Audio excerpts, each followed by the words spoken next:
First contact and the looming threat. The message arrived on a quiet Tuesday morning.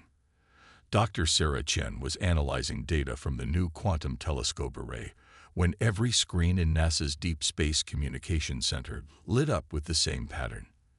It wasn't random noise or a system malfunction.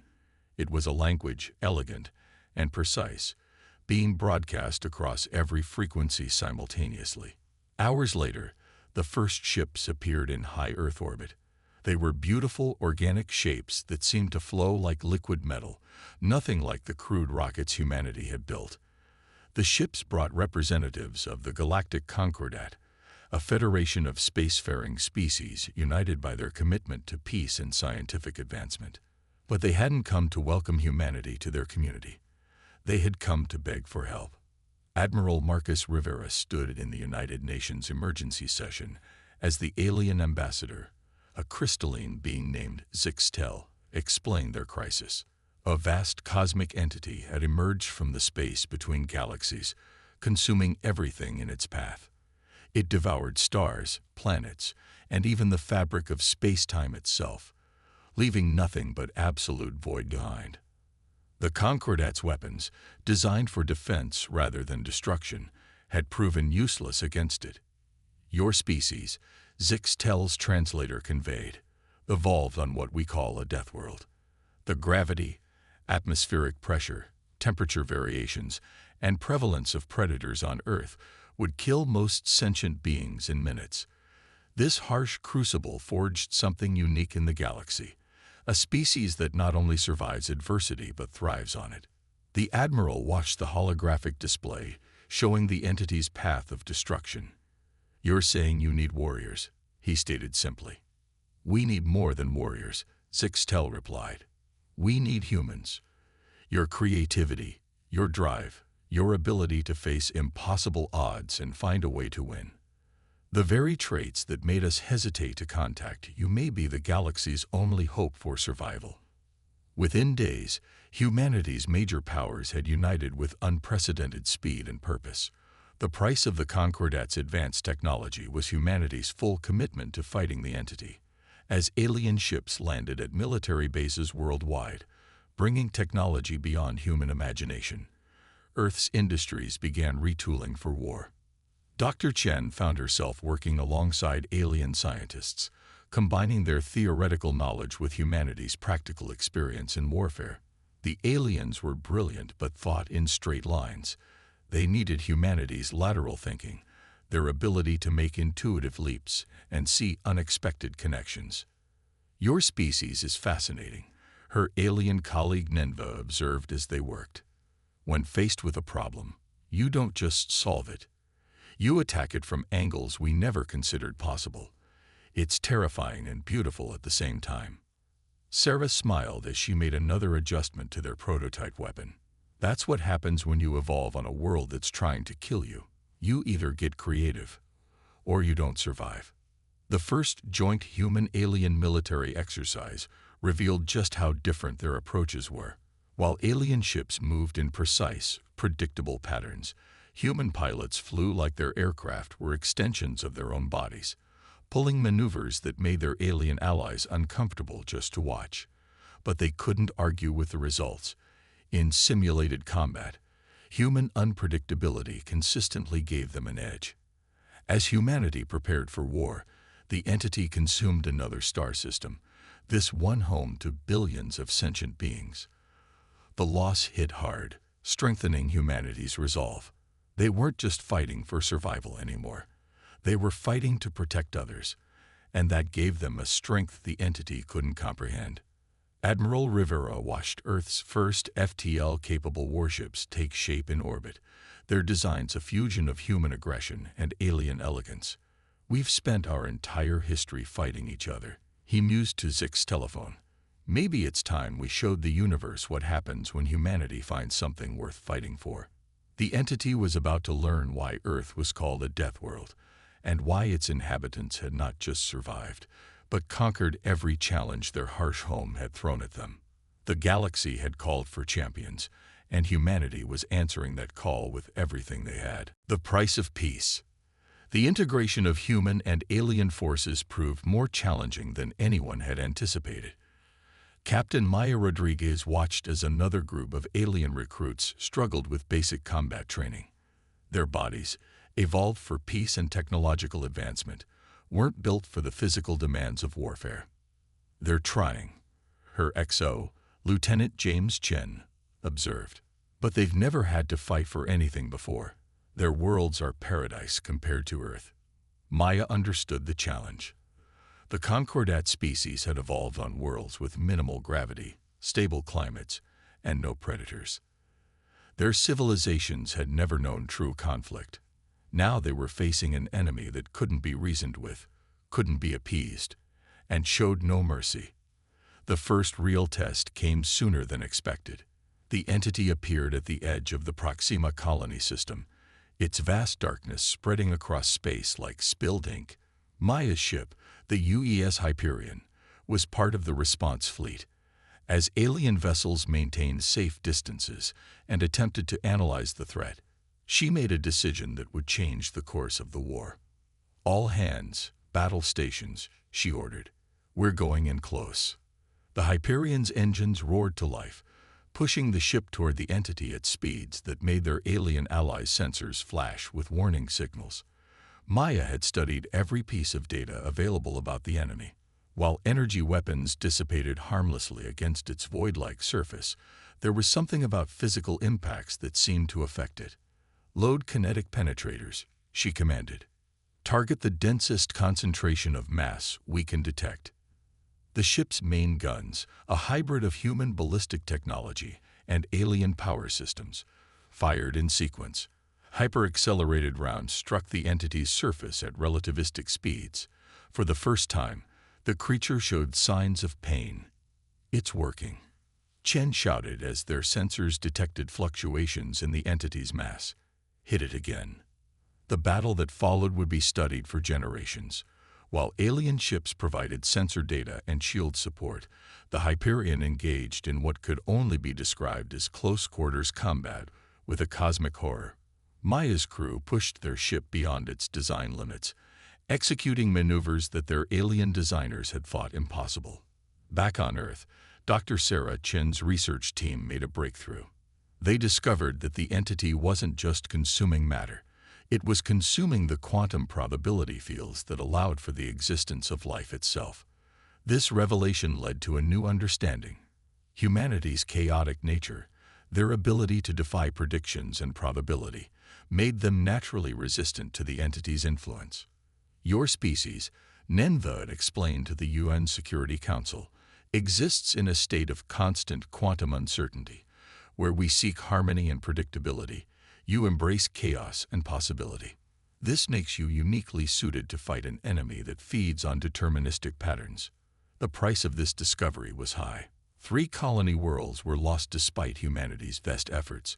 Their populations evacuated just hours before the entity consumed them. But each engagement provided new data, new insights into the enemy's nature, and new evidence that humanity's approach was working.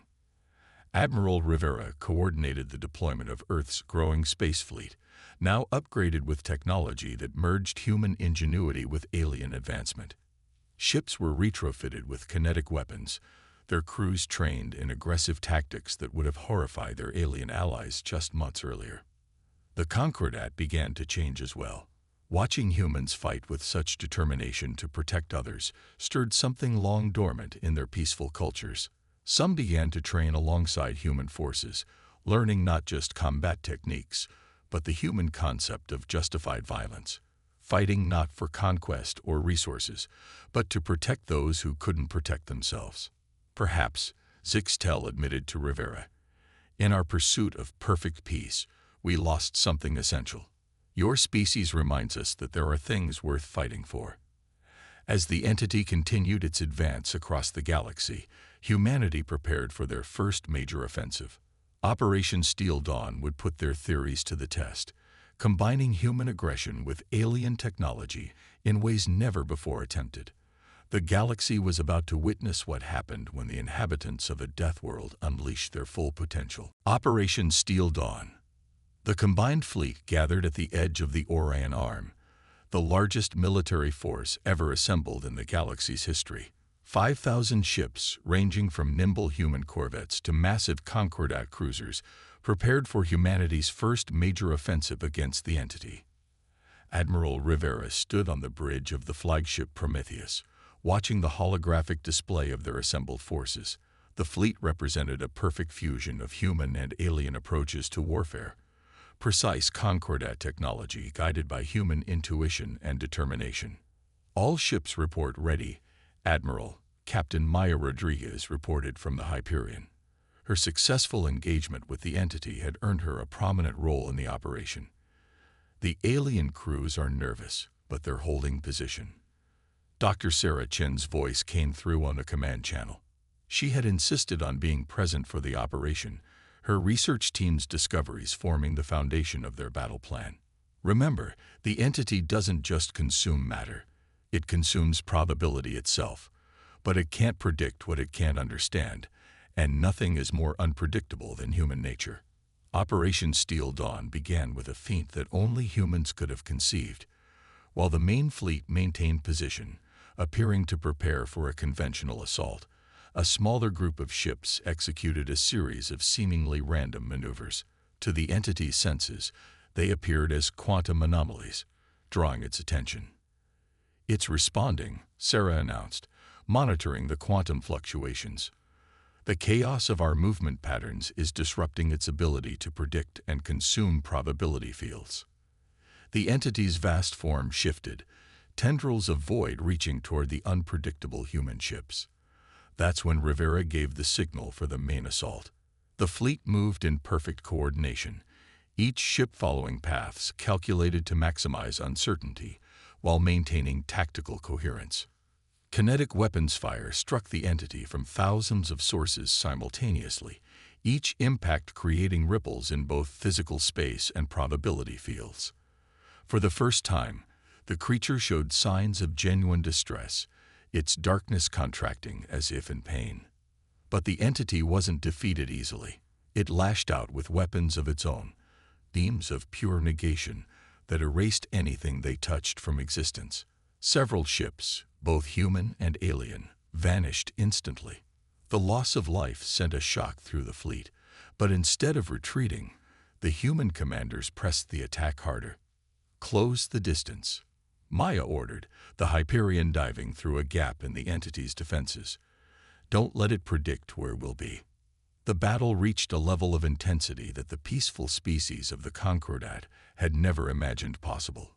Human ships executed maneuvers that seemed to defy physics, their crews pushing through G-forces that would have killed most alien species. The entity, faced with an enemy it couldn't predict or control, began to show signs of something no one had expected: fear.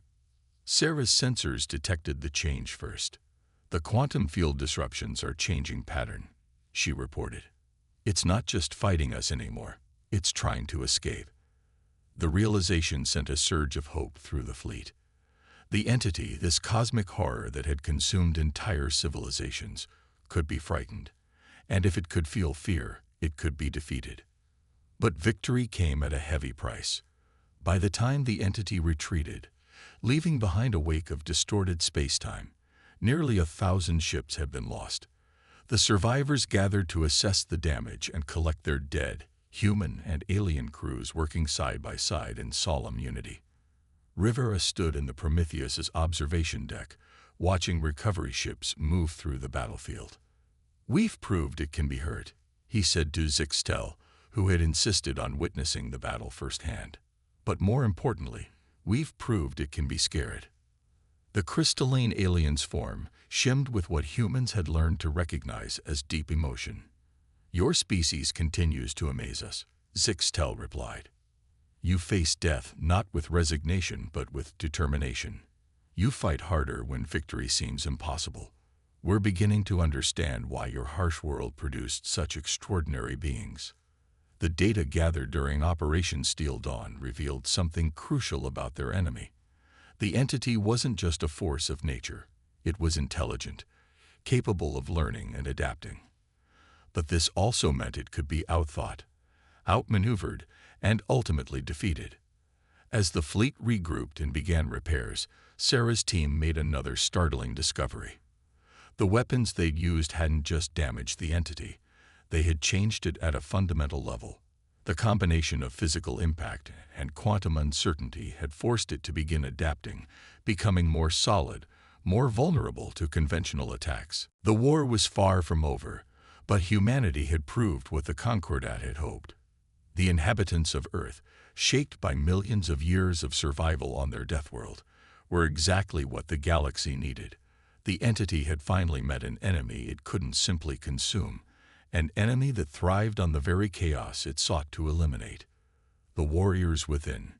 In the 3 months following Operation Steel Dawn, the galaxy witnessed a transformation unlike anything in its history. The Concordat species, inspired by humanity's example, began to change. Dr. Sarah Chen observed this evolution firsthand as she worked with alien scientists who now approached problems with a newfound aggression. "Watch this," Nenva said during one research session, deliberately overloading a test chamber to see how their new quantum weapons would respond to stress. Months ago, such a reckless experiment would have been unthinkable. Now, the alien scientist's eyes gleamed with what Sarah recognized as distinctly human curiosity. The entity's retreat had given them time to analyze the battle data, revealing patterns that no one had expected. The creature wasn't just consuming reality. It was trying to impose order on a fundamentally chaotic universe. Every world it destroyed became part of its attempt to create perfect predictability. Captain Maya Rodriguez, now promoted to fleet commander, led joint training exercises where alien crews learned to embrace uncertainty. "Don't think about where you should be," she instructed during combat simulations. "Think about where the enemy least expects you to be." The alien pilots, their bodies adapting to higher forces through a combination of genetic modification and sheer determination, began to show signs of what humans called combat intuition. They were learning to trust their instincts, to make split-second decisions without relying purely on logic. Admiral Rivera watched these changes with mixed emotions. The Concordat was becoming more effective in combat, but at what cost to their peaceful nature? His concerns were answered during a conversation with Zix's telephone. "We feared that embracing conflict would destroy who we are," the alien diplomat said, its crystalline form now bearing scars from a recent battle. "Instead, we're becoming more complete.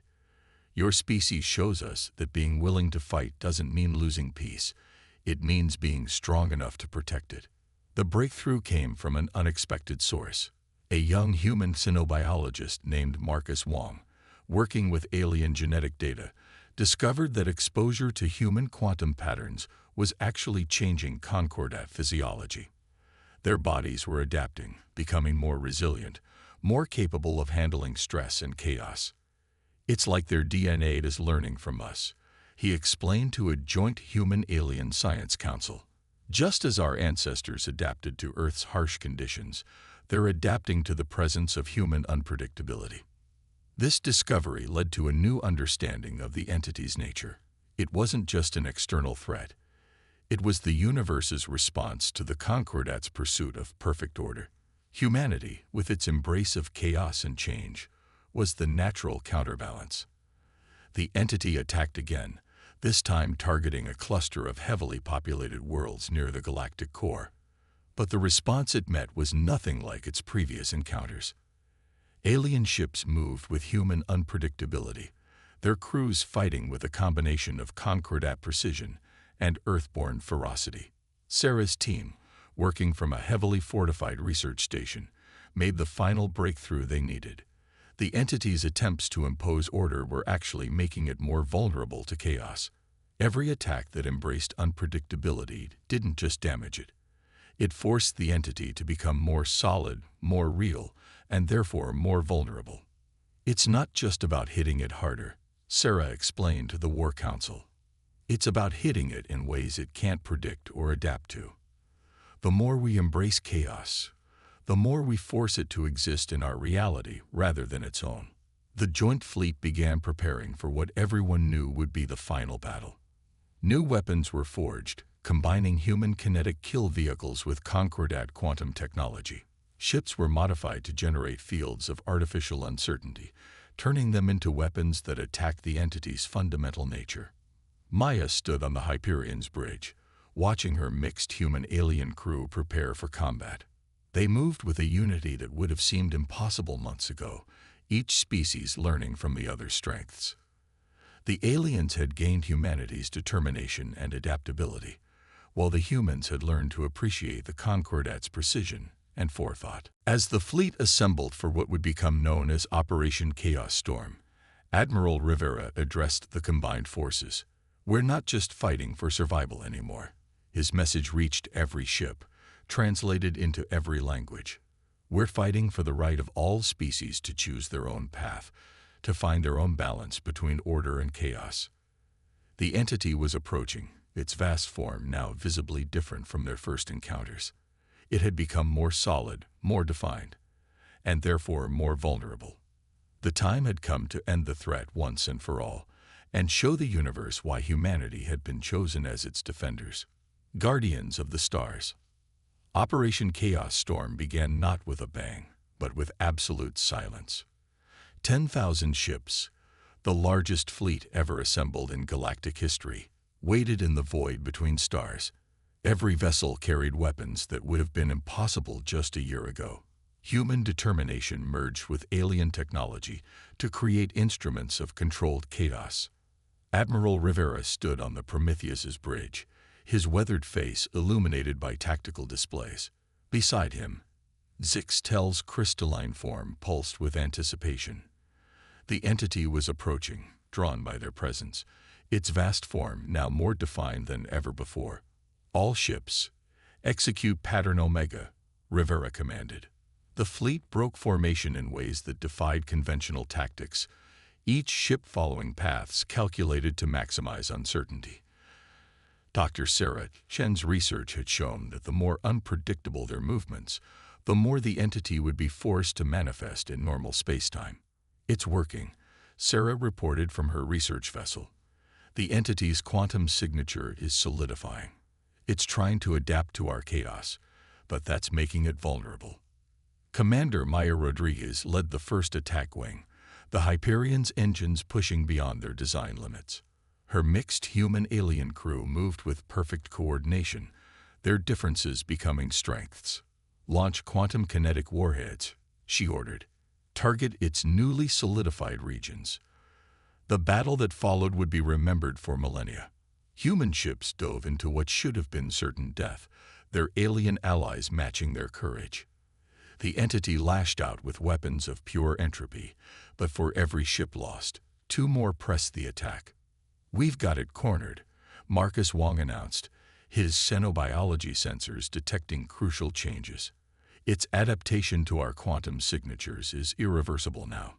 It can't return to its pure energy state." The entity seemed to realize its predicament. For the first time, it attempted to communicate, broadcasting patterns of pure mathematics across all frequencies. The message was clear, an offer to withdraw, to leave this galaxy in peace. Rivera's response was immediate. "No, you'll just find another galaxy, another civilization to consume. This ends here." The final phase began. Sarah's team had developed a weapon that could only work now that the entity had been forced into a more solid state. A device that generated a field of pure quantum uncertainty, turning the entity's own nature against it. "All ships, clear the blast radius," Maya ordered, the Hyperion moving to a safe distance. Quantum cascade device armed and ready. The weapon's activation created a sphere of swirling chaos, a miniature universe where probability itself broke down. The entity, now too solid to escape, was drawn in. Its vast form began to fragment, breaking apart not just physically but fundamentally. As the entity died, it released a burst of energy that carried understanding, its own history, its purpose, its nature. It had been born in the space between galaxies, a response to the universe's inherent chaos. Its mission had been to impose perfect order, to make reality predictable and controlled. Instead, it had brought about exactly what it had sought to prevent: the evolution of species that embraced chaos, that thrived on uncertainty. The Concordat races, once dedicated to perfect harmony, had learned the value of controlled disorder. Humanity had shown them that true strength came not from eliminating chaos, but from learning to dance with it. The aftermath brought changes no one had expected.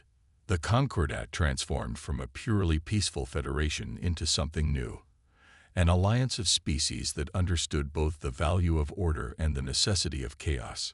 Humanity, once feared as too aggressive for galactic society, became its guardians. Sarah's research revealed that the quantum changes in alien physiology were permanent. Future generations would be stronger, more adaptable, better able to face an uncertain universe.